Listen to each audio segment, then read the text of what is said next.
Hello and welcome to episode 2 of the Crossroads podcast. We're delving into the minds of people from all different types of walks of life. So we've got athletes, a bit of actors, we've even been talking to ex-soldiers, and anyone that's kind of took a choice that was a bit unconventional for good or bad. Today I'm very excited to be talking to a guy I know quite well. He's a good guy. He's been working on his mindset a lot recently, and we're going into the rugby world. So this guy is 25 years old. He played for England in the youth. He's played for multiple clubs in different countries, and he's got a very fascinating mindset in the way he's looking at things now, and it's definitely changed as his career goes on. So we're going to be talking to Mr. James Mitchell, rugby's answer to Gary Neville. He won't like me for that. What's up, Mitch? Can you hear me, mate? Oh, you mate, you all right? How you getting on? Not bad. Living it up in quarantine, you know how it is, mate. Yeah, just trying to look after myself, hanging on in there. Probably the same as everyone else. Bit bored, but just trying to keep myself busy. Yeah, are you working on any kind of workout routine in quarantine? Anything to keep in shape? You've been looking after your diet? Mate, yeah, that's the main thing, diet really. It's easy to kind of let it slip in quarantine when you're not full-time training, but the kind of main thing I'm looking at is just looking after my body a bit. After the season, you pick up a few niggles and things like that. So just kind of looking after it, not doing too much and overtraining, which I think is quite easy when you've not got much to do. So yeah, just kind of ticking over. Yeah, is that something you design yourself, or do you work with someone? Do you do any yoga, or what does a regular day of workout in quarantine look for you at the moment? So to be honest, Sunday night I'll kind of jot up a schedule for myself, just so I've got something to kind of aim towards. Yeah, makes it a lot easier doing it that way. absolutely. And then it's all kind of on your own stuff. The clubs, that I have played for, they'll send stuff out. Running sessions, yoga sessions. They'll maybe send us a video on how to do exercises and kind of movement flows and stuff like that. So it is up to yourself to actually get on and do it. But the clubs are pretty good in sending stuff out for you. Yeah, I bet that's pretty handy. So what I did on the last one, and I'd like to carry on doing it, especially when you're delving into the mindsets of people, it's always good to kind of go back to the start. So where it began for you, kind of your early sporting life, maybe what you were like a bit as a child, and kind of just give me a bit of a background about James Mitchell, early life. Yeah, well, when I was a kid, I had so much energy. I was actually lucky to kind of grow up with two brothers, older brother Jordan and younger brother Alex, who's a lot of people have probably heard of, being the better brother, maybe. But yeah, basically, I was lucky to kind of grow up with him. I had a lot of energy as a kid. Dad's a PE teacher. Yeah. So from an early age, I was always my sport. Whether it be cricket, football, rugby. My parents kind of split up pretty young. He lived down near London.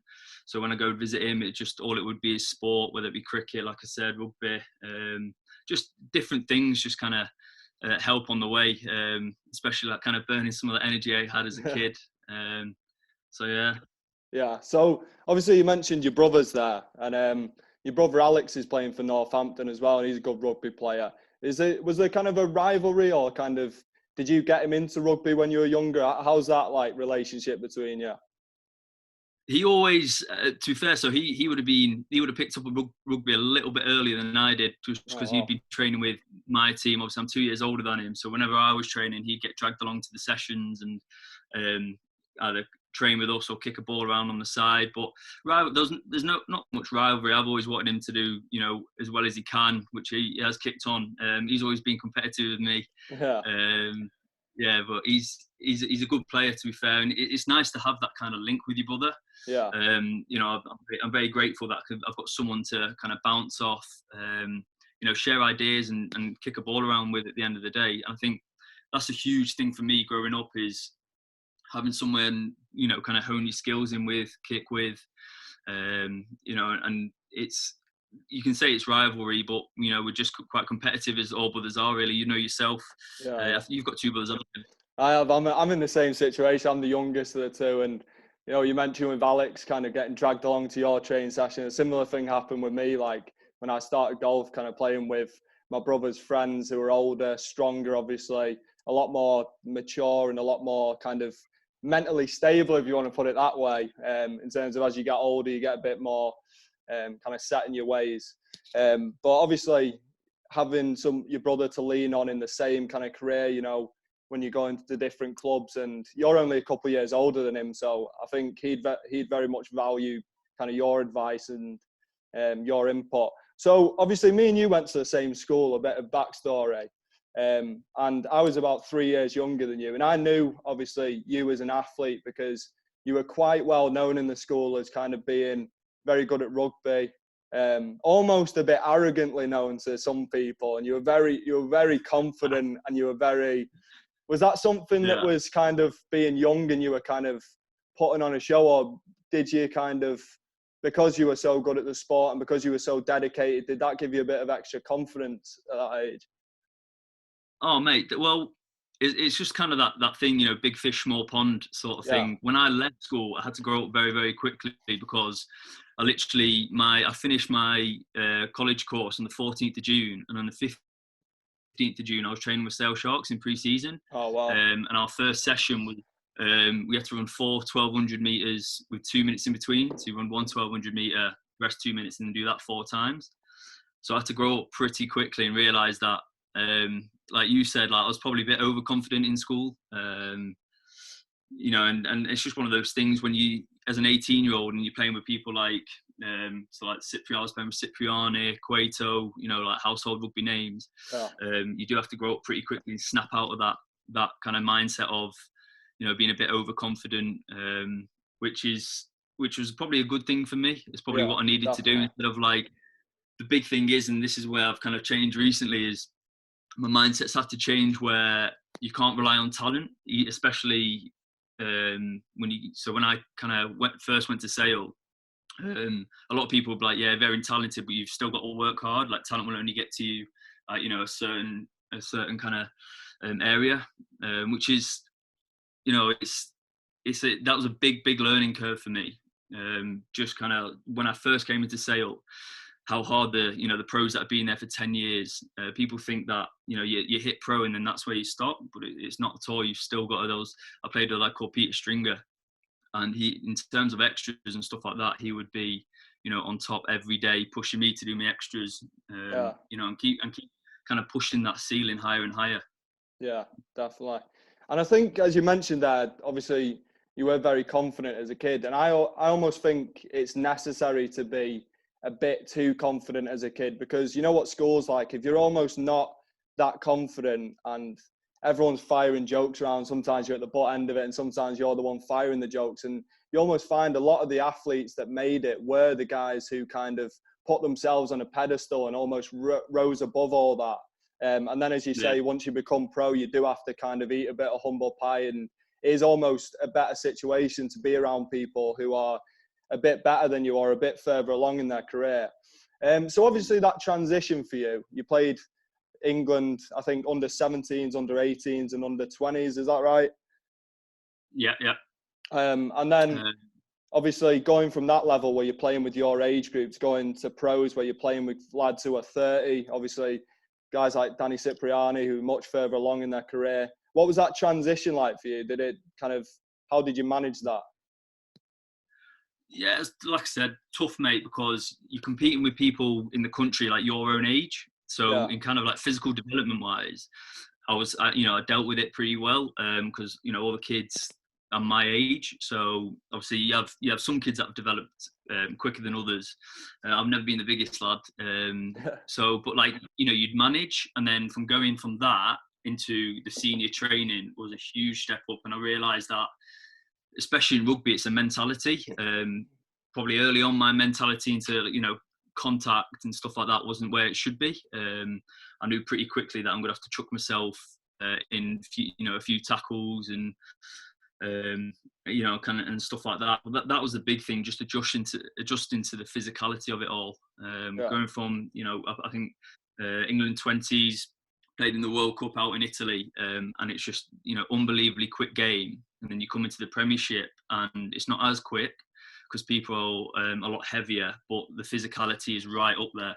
So you walk in, you know, you play 80 minutes at that kind of level, and, you know, your body really, really feels it. So yeah, it was kind of difficult to adjust. But like you said, you don't looking back on it now, it does feel like it was difficult. But when you're kind of in that frame of mind, you just adjust to it, and it's just kind of next job mentality, if you know what I mean. Yeah. Did you try to kind of, when you were going into the first games as a professional, was there any fear in you? Was there kind of anxiety, or did you kind of just put yourself in the same zone and just try and enjoy it as much as you can? No, I honestly shit myself. Honestly, like it's just one of them is where, you know, if lads are going out there going, no, I was all right, I wasn't scared, the lying is because, you know, all They're you've even been doing more your whole, scared, aren't yeah, exactly. All you've been doing your whole career is playing with people that are the same age as you. they? And from going from there to like adult rugby, where it's, you know, you don't know what could happen on a rugby field. You know, the injuries I've seen people pick up is not nice. So, you know, it's just kind of, I was scared, but the good thing is just in professional rugby, you get a lot of time to prepare. Yeah. You know, the S&C people are really good at their jobs. So I think, I've forgotten what they called it now, but when I was in my first season at Sale, I was doing 2 gym sessions a day trying to put some weight on me. Oh, wow. Because I think it was about 70 kilos piss wet through, and by the end of the season, I think I was like 82 kilos. Really? Wow. So I put a lot of weight on, but I had to do it because you can't be knocking around the prem at 70 kilos. You just get blown away. Yeah. Did you lose a bit of speed putting on that weight, or did you kind of manage to maintain your speed? Managed to. Some people might disagree, but I managed to maintain it a little bit. It's just one of those. You know, the quicker you get, the stronger you get, the quicker you get. So a lot of people think that putting on weight is, you know, I'm going to lose my speed, I'm going to lose my agility. But if you do it the right way, and, you know, get stronger whilst you're doing it, it's a slow process, but you got to stick with it. It's not overnight gains, which, you know, some people think it is going to be. It took a season of like me changing my eating habits, changing my gym routine and stuff, because gym for me was always Mickey Mouse stuff when I was in school. I never really concentrated on the gym. Just buys and tries. Bit of chest. Yeah, no noodle around here. Yeah, so that kind of change where if you don't gym properly in pro sport, you can, you know, find yourself on the wrong end of an injury and stuff like that. Yeah, absolutely. So obviously, as you mentioned before, you started off at Sale. You were there for 4 years. Was that the team you grew up supporting? Was that kind of, obviously that's not too far away from where we grew up, only about 25 minutes or so. Was that a team you went to watch a lot? Did you know the coaches? How did that transition happen? Yeah, well, so I was actually, without going into my life story about rugby, when I was probably 12, 13, 14, I wasn't very good at rugby.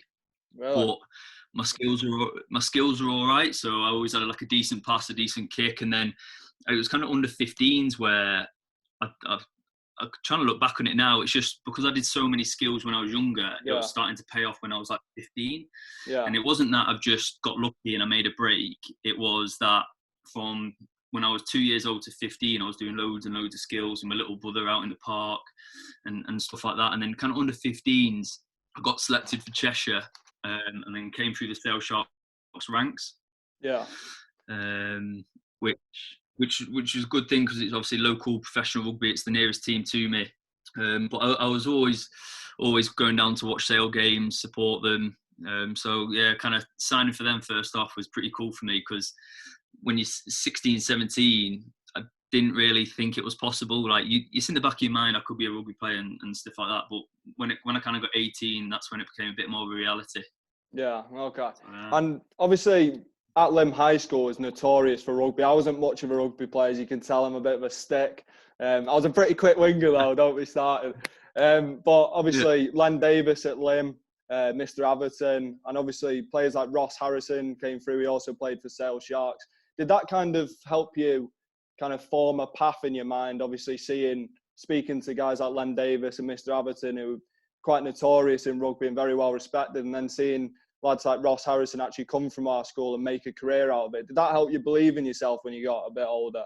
I suppose it did really, yeah. When you kind of hear the likes of David Strettle, Mark Jennings, Ross Harrison, both of those lads were, you know, they went on to do really good things with the rugby career and still doing really good things. You know, Geno's kind of packed in rugby now, but he's doing really, really good stuff with his life. And he's a big kind of advocate for mindset and changing it that way. So back to the rugby, yeah, it kind of was, you know, a bit of motivation to see these people kind of be at Lim High School and kick on. I was really lucky to actually go to Lim. I live in obviously Grappenhall, so if I was outside in Latchford or anything, I'd end up going Thomas Bottler. But the coaching set up in Lim, was really, really good, and that kind of helped me kick on, I suppose. Like people like Len Davis, Lee Pickles, kind of really helped me out in terms of just giving me the equipment I needed. So if it was a bag of rugby balls, a sled, or helping me go to the gym, putting programs out for me, they were really helpful. So I can't thank them enough, to be honest. Yeah. And obviously after Sale Sharks, you spent 4 years there. And then you moved over to Ireland. What was that kind of culture change? I was born in Ireland, so I know Ireland very well. My mum's Irish. A lot of my family are Irish. And I tend to describe it to people like it's a lot like England, just a bit less developed. There's not as many buildings. There's a bit more greenery around. The people are a bit more old-fashioned. What was your experience? 10 years behind. Oh, mate. So it was a weird one. When I kind of left Sale, I was in rugby. It's kind of what we talk about in rugby, like a rugby bubble. So like, I was in the Sale Sharks bubble, and all I knew is how to train like a Sale Sharks, or how to gym like a Sale Shark or whatever. And that's all I knew. And there was an option to stay at Sale Sharks, but I just didn't really see me developing as much. And I've always been keen to kind of travel, and I've been I keep saying I'm lucky, which I am, but I'm very lucky to have the opportunity in rugby to travel. And then I'm Irish qualified through my grandmother. And that kind of came about, and I jumped at the opportunity to kind of live in a place like Galway, play for a team like Connacht. Those opportunities don't really come around often, and just to experience different sort of rugby. And I'm glad I did it. In terms of my career, it's probably not kicked on as much as I wanted it to.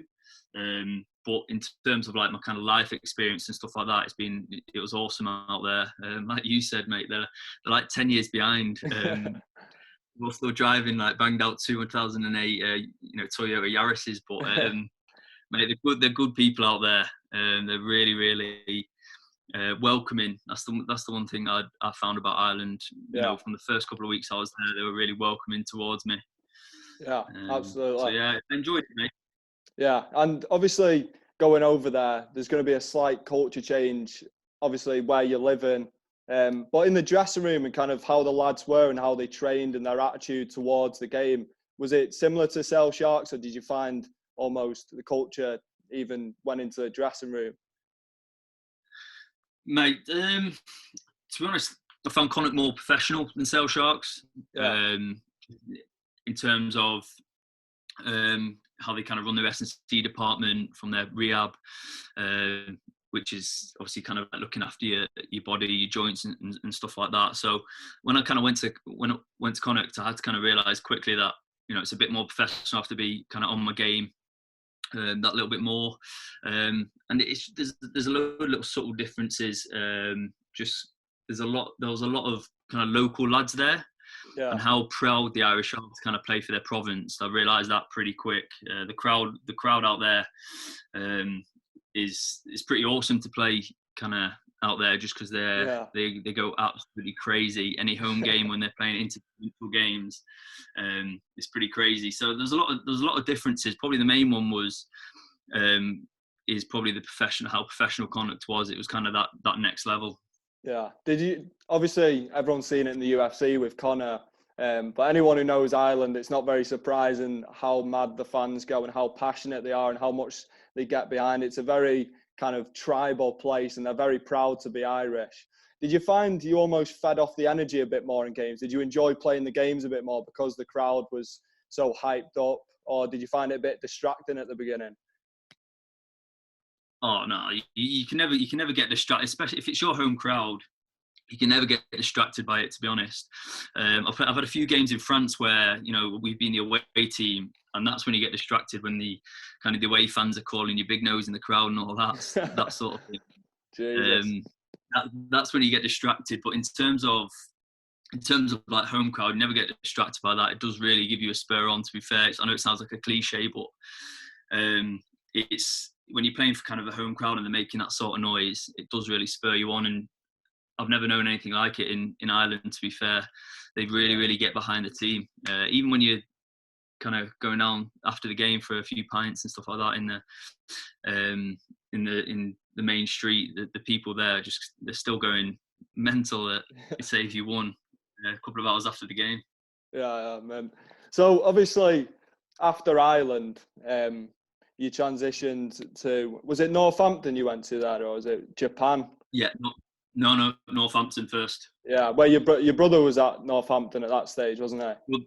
Brother there, so Alex got selected for the England Barbarians, the England game against the Barbarians, I should say, and he unfortunately kind of did his knee whilst playing for England. He had a cracking game, to be fair. He's probably in line to get maybe a man of the match, but he unfortunately picked up a knee injury, and when he was down at Twickenham, he left his car down. So I picked his car up, took him back to Northampton and stayed with him for a couple of days, because I think he did it on the Sunday, and he had his operation on the Thursday. So I stayed down there, looked after him for a bit. And he said, well, Saints need a scrum-half now, and obviously with the same position. So I was like, oh, well, because I had a few things bubbling away, but nothing, set in stone. I was kind of waiting out for an opportunity. And, the opportunity did come around. Saints rang my agent and basically said, well, do you want to join for a short-term contract? So originally it was a 5-month contract whilst Alex was injured. And then by the end of those 5 months, it got extended another 2 months to the end of January, which was class, to be fair. Playing for a team like Northampton was really good, just because when you're at the top of the league, every week is like a test match. Yeah. So, you're going into games, and it is, if you win or lose it, it does really make a difference in the season. And that's the one thing I found going from maybe Sale. When I was playing for Sale, we were kind of a mid-table team. Going to Connacht, we were kind of like mid to top table team, but then going to Saints was a kind of different step up, really, in terms of just how they kind of see the games. Because every single, you go from a Premiership game trying to stay at the top of the league into a Champions Cup game, which is obviously the top tier of the European Cup. It's pretty mad, to be honest. So the intensity at Northampton was next level. It's something I've not really experienced before, to be honest. Yeah. Did you find, as you said, obviously transitioning to Connacht when you went over to Ireland was kind of a step up in the professionalism, and obviously Northampton at the top of the league and playing in the Champions Cup? Did you find the training and kind of the preparation, was that what made you shift your mindset, or made you think, right, I need to start looking more about how I'm preparing, how I'm thinking on the pitch? Yeah, it's just the attention to detail. That's the one thing, is that I've always been, in my rugby career, always been like doing my skills, keeping on top of my box kicking, my passing, whatever it may be. But I never really kind of delved into my mindset sort of thing of it. And probably going to Northampton, it's just the attention to detail was the big thing, how they kind of view things. It's not, so I don't know how many, rugby fans will watch this, but it's in terms of like running into holes to put like people through pass. It's that attention to detail that's really, really kind of on top, which makes them such a good team.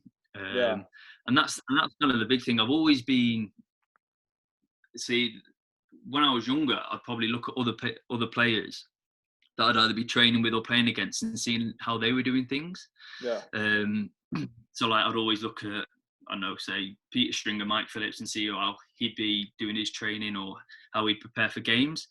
But then I've kind of realised last couple of years is that you've got to be comfortable with whatever you're doing. Yeah. So we're all completely different people. So it's whatever works for you. And in terms of kind of what works for me is, doing my skills, but also, I don't know if people have heard of it, but like visualisation. Yeah, absolutely. So it's a big thing, especially in golf. Actually, it's a big thing to kind of visualize your shot, and then you can do anything. Same with rugby. It's just having that visualization to kind of what you're going to do during the game. Because I think before that, I was just trying to prepare for every eventuality in a game. A game of rugby is only 80 minutes, so only a certain amount of things are going to happen. But the way I was kind of preparing, I was just preparing for everything, but also at like basic levels. So I just made sure that my core skills were strong. My passing, my box kicking, and then kind of like visualized stuff that might happen in the game that might help me. And stuff like that. So yeah. Yeah, it's interesting you mentioned about visualization there, because it is something that people almost thought was voodoo for years, but you're seeing the top athletes on the planet were big components of it. Obviously, the late Kobe Bryant, LeBron James as well, Michael Jordan. You had Tiger Woods doing it in golf, and they did a scientific study in basketball. So they had people practicing shooting hoops for an hour, and then another, say, the same amount of people for an hour visualizing them shooting hoops and getting it in. And they found that the people who were sitting there visualizing had the exact same progress, if not more, than the people who were actually doing it. So it is kind of testament to that it does work, and it almost makes you feel like you've been there before. So it kind of puts off the anxiety a bit. It makes you feel like it's just something you've done a million times. Have you done any type of meditation before? Do you do anything to kind of calm yourself down? Maybe get to sleep before a big game? Yeah, to be fair, I've never struggled with sleep before big games. I've always kind of looked after my sleep, to be fair. But meditation-wise, I've not done. I've done meditation, but I've not done it religiously. Yeah. So I can't really say if it works for me or not. But in terms of the visualization stuff, I do think that is a key kind of component in, success, really. I'm not saying I've had a load of success with it, but it's just, if you kind of visualize it and see it happening before you, when you get there, you're halfway there to kind of either solving the problem on the field, or if you're on the golf course or whatever, you know what I mean? You just feel comfortable in that environment, and it might not work for everyone. And that's the big thing, especially with sport. You look how many different techniques there are for golf swings, rugby kicks, everything. You've literally just got to find something that works for you, and do it, because we're, like I said, we're all completely different, and that's the one thing I've kind of realised, is that I can't copy someone that's next to me just because they're doing a certain thing this way. I might take a little aspect of their training regime and whatnot, but it's all got to be comfortable to what you're doing, hasn't it? Yeah, you can waste a lot of time kind of looking at other people that are having success and think, oh, what are they doing? I might try it. Although it is something you kind of want to delve into a little bit.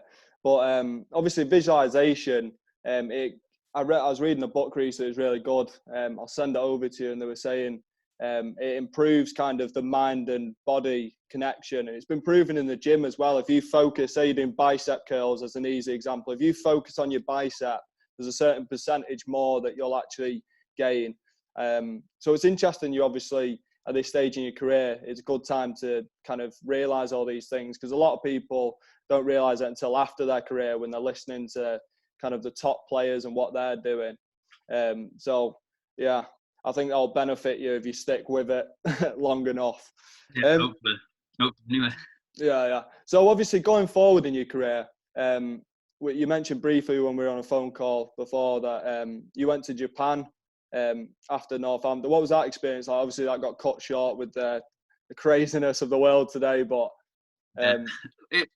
so I finished up at Saints in January.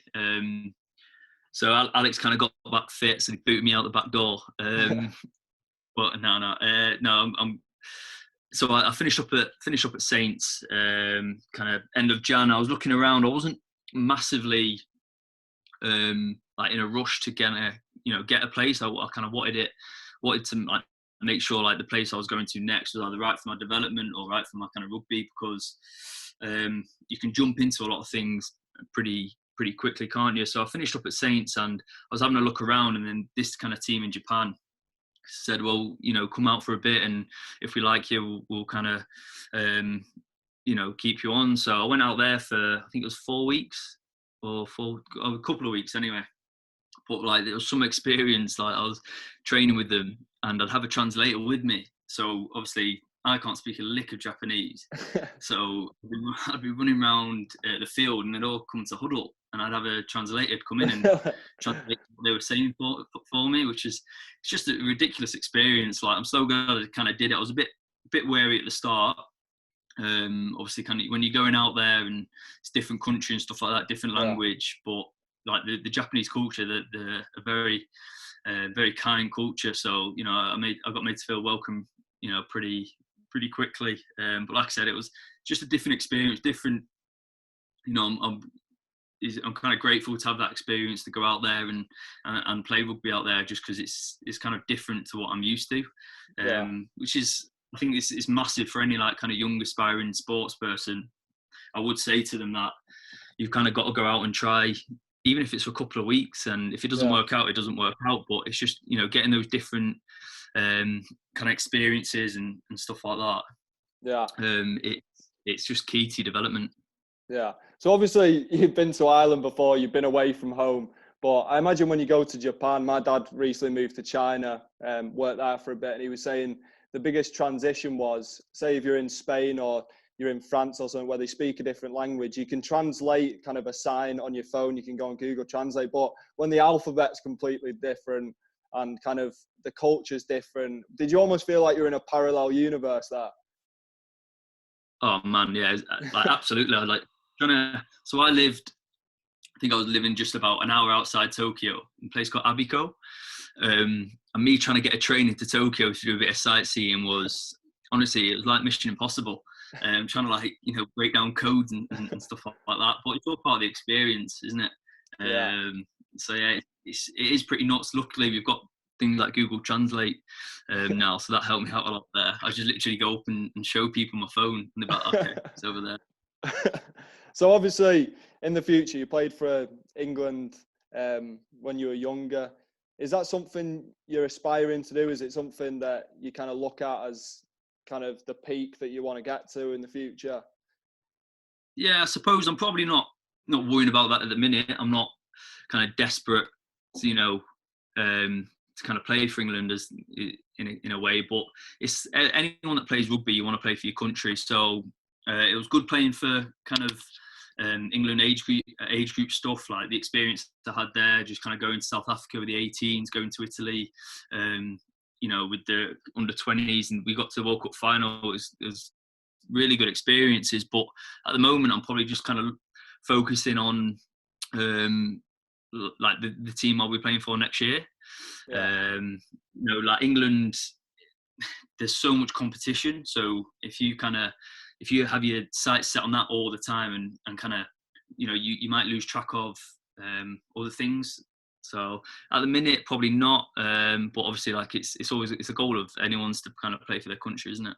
Yeah, absolutely. And obviously you mentioned that you are joining a club next year or after, when all this is finalised with the coronavirus. Who knows when that'll be.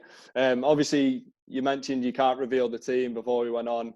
But how are you feeling kind of going into a new club again? Obviously being to different countries, being at different clubs, different levels. Are you looking forward to it? Are you anxious? There'll be a little bit of like kind of nerves going in, because obviously meeting new people, different environment, they might look in rugby. So the thing is with any sport is that people look at the sport completely different ways to other people. And in rugby, you might have 40 lads on a team, training. So everyone's got to view the game differently. So it's just kind of getting that, you go in, you can't be shouting the odds straight away. You've kind of got to go in,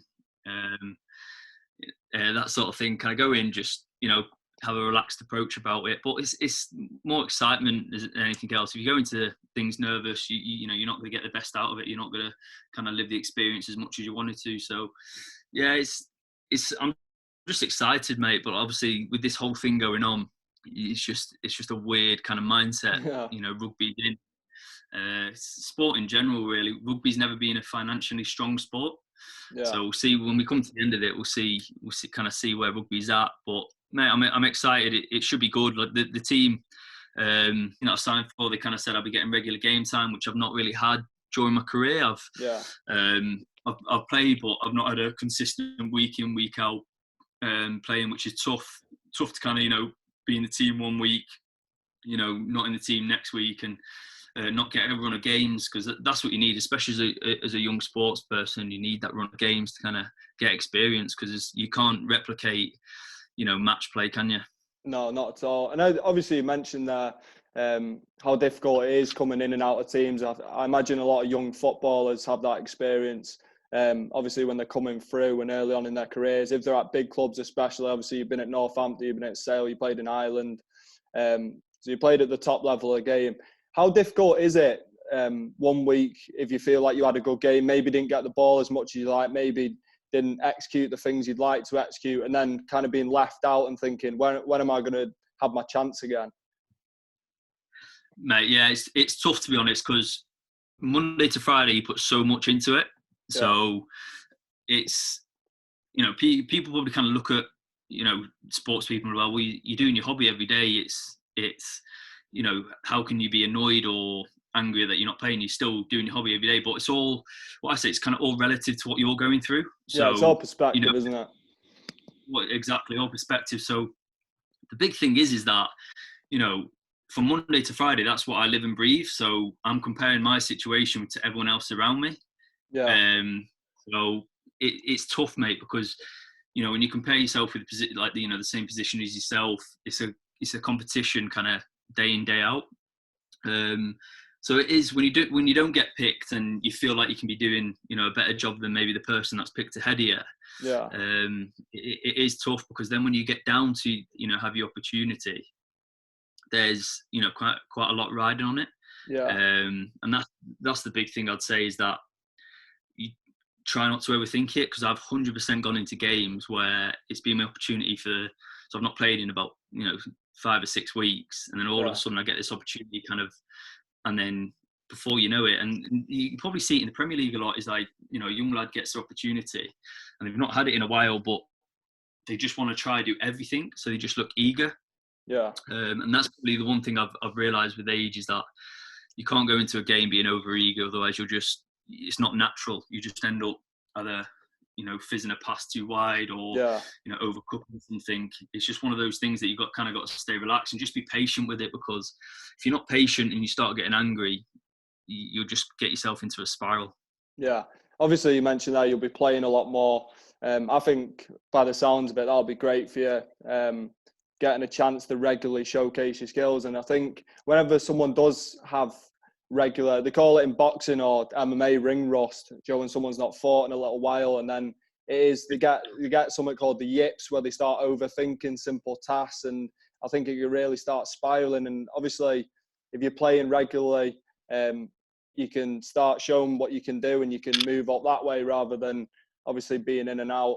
So I think it's a very exciting time ahead for you, Mitch, and I really appreciate you doing that, having a chat with me in these interesting times, taking time out of your very busy day, I imagine. Yeah, mate, very busy. I've got these, so the house kind of backs onto a canal. I've been feeding the ducks, so that's my excitement for the day, mate. So, what do you like doing when you're not playing rugby? what do you tend to kind of get? What do you do to get your mind off it? Obviously, you got a girlfriend. I know her quite well. I used to work with her. She's a lovely person. And you got your family, you got your friends. What kind of activities do you like doing? Hey, to be honest, anything but rugby. It's rugby's pretty draining sport, to be honest. Not just physically, kind of mentally. Is when you have a season, the last thing you want to do is think about rugby, but at the same time you've got to stay on top of your kind of like your body and stuff like that. But like playing golf, played golf with you a few times. Just kind of taking a step back from it. It's the one thing I've been doing a lot, is walking. It's just one of those things that, if you leave your phone at home and go for a walk, it just kind of refreshes you that little bit. But anything probably but rugby is the answer to that. Mate. Just kind of take a step back from it. That's the big thing. I've seen lads that have played rugby and they honestly hate it. I've played with lads that honestly they'll be the last one into the training ground and the first one out. And that works for them. And they don't really do much research on rugby as such, or they don't do an analysis, but it works for them. And fair play to them, you know what I mean? Yeah, you can't try and be anyone else. You've got to kind of stay true. Obviously, if you are a bit more obsessed, it can act as a positive and also act as a negative if you start overthinking it. But I'm surprised this thing hasn't run out yet, because it's beeping at me, the recording's going to stop. But Mitch, thanks very much for your time. I really appreciate it, mate. Good. We'll definitely have a round of golf and when this is all done. And best of luck with your next club. And I'll catch up with you soon, mate. Cheers, mate. Cheers, Appreciate Mitch. that. Catch you in a bit. Bye-bye. Cheers.